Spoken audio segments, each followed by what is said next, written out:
안녕하세요. 대단히 반갑습니다. 생명위기에 대한 통감 없이 생명운동 없다. 여류 이병철 시인 생명운동가, 노겸 김영일 시인과의 인연에 대한 회고. 오늘 이 자리에 모인 분들 대부분 김지아 시인과 인연 또는 사인이 있는 분이라 싶다. 나도 그 가운데 한 사람으로서 김 시인과의 인연에 대한 회고부터 나누고자 한다.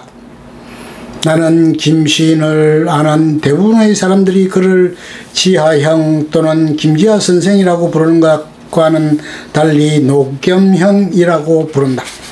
이에 대한 나름의 사연이 있기 때문이다. 김 시인과는 74년 이른바 민청학년 사건으로 함께 묶였으나 학연과 지역이 달라 재판과 수감 중에는 직접 만나지 못했다. 그러다가 그 이듬해 민청 사건으로 수감되었던 우리들 대부분은 형 집행정지로 풀려났지만 김 시인은 동아일보의 고행 1974의 연재로 다시 재수감되어 옥중에 있을 때였다. 그 무렵이던 78년 장비 50호 기념 좌담회 자리에서 내가 김 시인의 시에 대한 비판적 의견을 피력한 바가 있었는데, 그 뒤에 김 시인이 출소한 직후인 81년 정초에 원주에서 무의당 선생을 모시고 김 시인과 처음으로 인사를 나누었을 때 김 시인은 창비 좌담회 때의 나를 기억하고 있었다.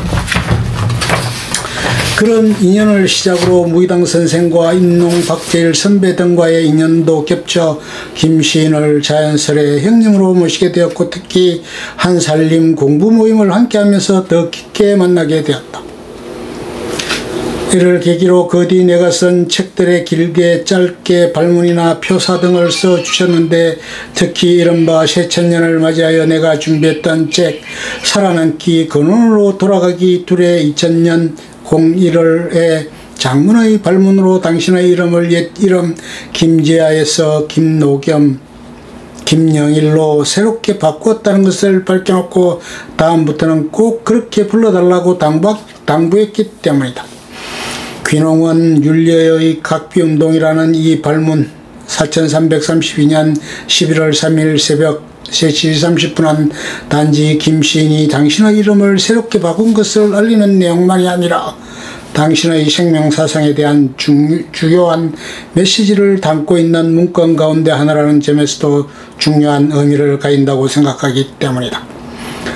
그런 점에서 나는 김 시인의 그 당부를 저버릴 수가 없다. 이 점을 전후해서 김 시인이 해남 등지로 피신해 있을 때 피신 중의 당신의 연락책으로 당시 전국 귀농운동 본부장을 맡고 있던 나를 공식적으로 지정하여 김 시인이 도피 중에 썼던 책 옛 가야를 띄우는 겨울편지 2000년 02월의 머리글에서 내 이름과 연락처를 명기해 놓아 그 후로 더 자주 만남과 연락을 나누게 되었다.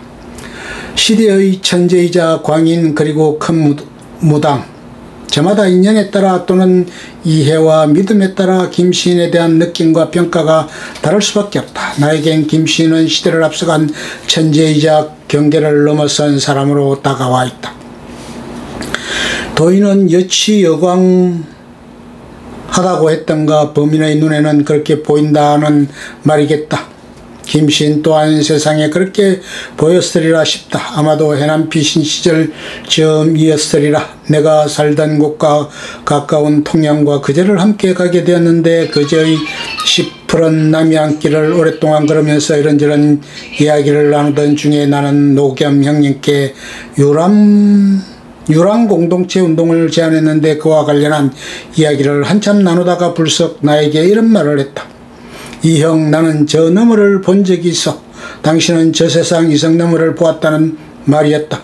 김 시인은 그의 정신세계는 이미 경계를 넘어서 있는 것 같았다. 그의 신명은 이성의 세계조차 제대로 분별하지 못하는 나로서는 가늠할 수 없는 것이었다. 그렇게 나는 김 시인의 생전에도 그리고 그의 사후에도 그를 제대로 이해하지도 그가 전하고자 하는 메시지조차도 제대로 알아듣지 못하고 있다.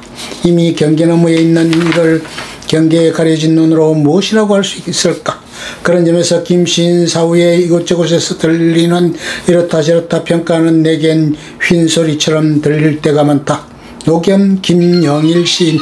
그는 내가 여태껏 알고 만나본 이들 가운데 가장 감성이 뛰어난 시인이었고 반독재 민주화 전선에서 가장 치열한 투사였으며 가장 예민하고 깊은 통찰력을 지닌 사상가이자 몸으로 살아간 운동가였다. 그는 시대의 천재였고 신집힌자이자 광인이었으며 동시에 세계의 큰 무당이었고 예지자였다. 그보다 먼저 그는 아픈 사람 온몸으로 앓는 사람이었다. 온 존재로서 앓는 사람, 가족사를, 민족사의 애환을, 세상을 품고 알았다. 그렇게 시대를, 역사를 혼신으로 알았다. 그 아픔으로 그 고통의 예민하고 날카로운 촉수로 그의 생명에 대해 신음하고 노래했다. 그렇게 그는 예초부터 일반인의 잣대로는 계량할 수 없는 그런 존재였다. 그는 자신은 갈기갈기 찢어지고 파괴된 사람이라고 고백했듯이 찢어진 자로서 그의 온 존재가 자신과 온 생명의 죽임당함에 대한 두려움과 고통으로 가득 차 있었고 이를 벗어나고자 하는 몸부림이 죽음의 세력에 맞선 혼신의 저항이었다 싶다. 그는 크게 알았고 생의 마지막까지 그렇게 알았던 사람이었다.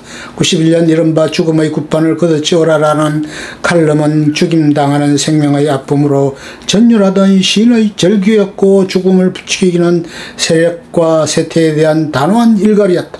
그것은 죽임당하는 고통을 온몸으로 앓는 자만이 생명은 그 무엇으로도 바꿀 수 없음을 온 존재로 체감한 자만이 외칠 수 있는 병력 같은 죽비였다. 그러나 전도몽산에서 헤어나진 못한 자들의 반응은 어떠하였던가? 생명운동의 키워드. 김시인이 생명운동을 제시하며 던진 말들은 여럿이라 싶다. 그 가운데 나에게 화두처럼 다가와 있는 낱말들은 밥, 님, 모심, 호해, 각비, 개벽, 신명 등이다. 이 낱말들 하나하나가 생명과 분리될 수 없는 예사롭지 않고 깊게 새겨야 할 말들일 터이다. 나는 밥이 하늘이고 밥을 모시는 것은 하늘이 하늘을 모시는 일이라는 해월선사의 말씀을 무이다등 선생과 김시인을 통해 배웠다. 두 분이 이끄는 이끄심이 없었더라면 나는 아직도 밥에 담긴 그 큰 뜻을 알지 못했으리라 싶다. 그렇게 밥은 내게도 생명의 화두로 깊게 자리 잡고 있는지 오래인데도 나는